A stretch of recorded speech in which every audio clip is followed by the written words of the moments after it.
3. 전례 헌장에서 말을 하는 전례의 의미와 본질. 트리엔트 공의회에서 내린 여러가지 전례 규정과 지침들이 400년 이상 교회를 지배하면서 제2차 바티칸 공의회 이전까지 전례는 고정적이고 법률적인 차원에서 예식을 규정했던 홍주, 예식서에 붉은 글씨로 적힌 홍주에 따라 외형적이고 감각적이면서 장엄하고 정중하게 하는 경신 예배 예식으로 여겨졌습니다. 그러나 전례 헌장은 전례 거행의 근본 바탕을 그리스도의 사제직에 두고 전례를 정의함으로써 전례가 단순한 예식의 범주가 아님을 밝히고 있습니다. 전례는 당연히 예수 그리스도의 사제직을 수행하는 것이다. 전례 안에서 인간의 성화가 감각적인 표징들을 통하여 드러나고 각기 그 고유한 방법으로 실현되며 그리스도의 신비체, 곧 머리와 그 지체들이 완전한 공적 예배를 드린다. 따라서 모든 전례 거행은 사제이신 그리스도와 그 몸인 교회의 활동이므로 탁월하게 거룩한 행위이다.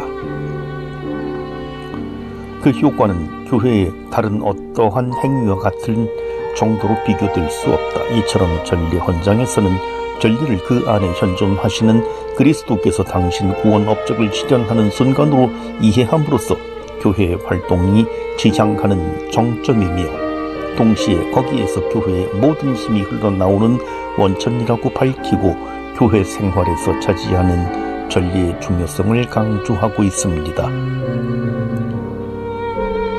이러한 전례의 정의를 통해서 볼 때 전례의 주체자는 참 하느님이며 참 인간이신 예수 그리스도이십니다.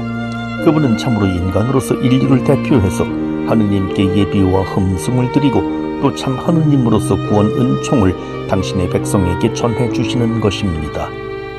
전례의 목적은 하느님께 합당한 찬미와 영광을 드리고 인간 자신을 성화시키는 데 있습니다. 따라서 하느님을 공경하는 측면에서는 인간의 행위이며 인간을 거룩하게 하는 면에서는 하느님의 행위입니다. 참다운 의미의 전례는 하느님만을 대상으로 하는 일방통행이 아니라 하느님과 인간 양자를 대상으로 하는 쌍방통행입니다. 곧 모든 전례 행위는 하느님께서 인간을 거룩하게 하시는 하강적인 면, 하느님의 말씀 은총과 인간의 그리스도를 통하여 하느님을 찬미하고 감사하며 도움을 비는 상승적인 면, 제사, 기도, 감사와 찬미를 지니고 있습니다. 그런 뜻에서 모든 전례는 하느님과 인간이 주고받는 대화이며 이러한 대화적인 특성은 전례의 기본 구조를 이룹니다. 전례의 내면적인 요소와 내용은 예수 그리스도께서 이룩하신 구원 업적입니다. 다시 말해 전례는 예수님께서 지상생활, 특히 순환과 부활을 통하여 이룩하신 구원 업적을 성령의 능력에 힘입어 완전히 재현하고 실현하는 것입니다. 그러므로 우리 교회는 모든 전례 생활의 중심인 희생제사와 성사들을 통하여 예수님의 구원 활동을 지속적으로 수행합니다. 따라서 우리는 성천례가 이루어지는 미사를 빼놓고는 신앙생활을 한다고 말할 수 없습니다.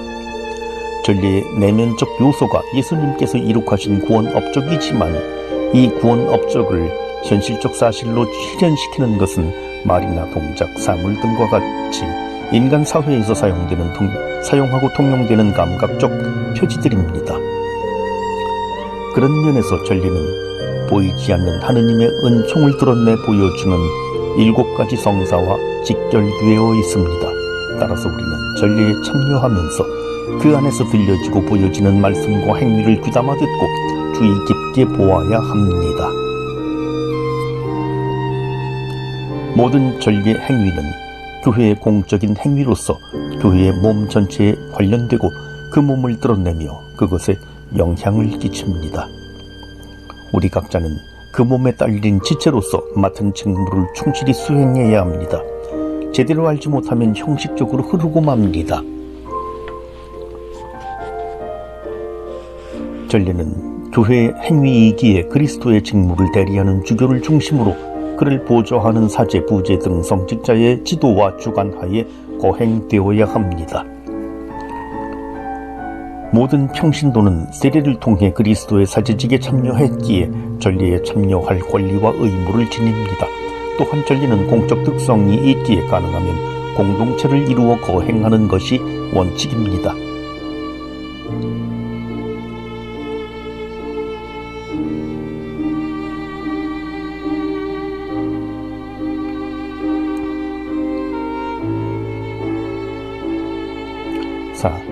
전례의 능동적 참여. 제2차 바티칸 공의회는 전례를 교회의 본질과 연결시켜 이해하고 있습니다. 실제로 전례를 통하여 특히 거룩한 성찬의 희생제사에서 저희의 구원이 이루어지므로 전례는 신자들이 그리스도의 신비와 참 교회의 진정한 본질을 생활로 표현하고 다른 사람들에게 드러내 보이는데 가장 크게 이바지한다. 전례는 동시에 놀라운 방법으로 그들에게 그리스도를 선포하는 힘을 북돋아주고 또 그렇게 하여 교회를 밖에 있는 사람들에게 민족을 향하여 세워진 깃발로 보여준다. 그 깃발 아래 하느님의 흩어져 있는 자녀들이 하나로 모여 마침내 한 우리에서 한 목자 아래 있게 될 것이다. 이처럼 하느님의 백성은 전례를 통해서 구원을 얻고 자신의 존재를 드러내며 또 교회의 존재 이유인 복음 선포를 위한 힘을 얻어 파견되고 하느님 나라 건설에 이바지하는 것입니다. 그러므로 우리에게 있어서 전례는 해도 좋고 하지 않아도 무방한 것이 아니라 하지 않으면 우리 존재의 이유를 스스로 망각하는 것이요 우리에게 살아갈 힘과 용기를 주는 그 원천을 스스로 막아버리는 것이 되는 것입니다. 이에 전례 헌장은 전례에 대한 신자들의 능동적 참여를 강조하고 있습니다. 어머니인 교회는 모든 신자가 전례 거행에 의식적이고 능동적이고 완전한 참여를 하도록 인도되기를 간절히 바랍니다. 그러한 참여는 전례 자체의 본질에서 요구되는 것이다. 선택된 결례이고 임금의 사제단이며 거룩한 민족이고 그분의 소유가 된 백성인 그리스도인은 세례의 힘으로 그 참여에 대한 권리와 의무를 가진다. 이 참여는 내적이고 의식적이면서 동시에 외적이며 능동적이어야 합니다.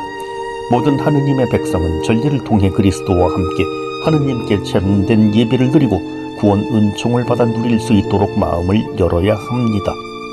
그리고 내적인 이해와 동의가 이루어지도록 전례에 대해 교육을 받음으로써 자신이 행하는 것을 알고 참여해야 합니다.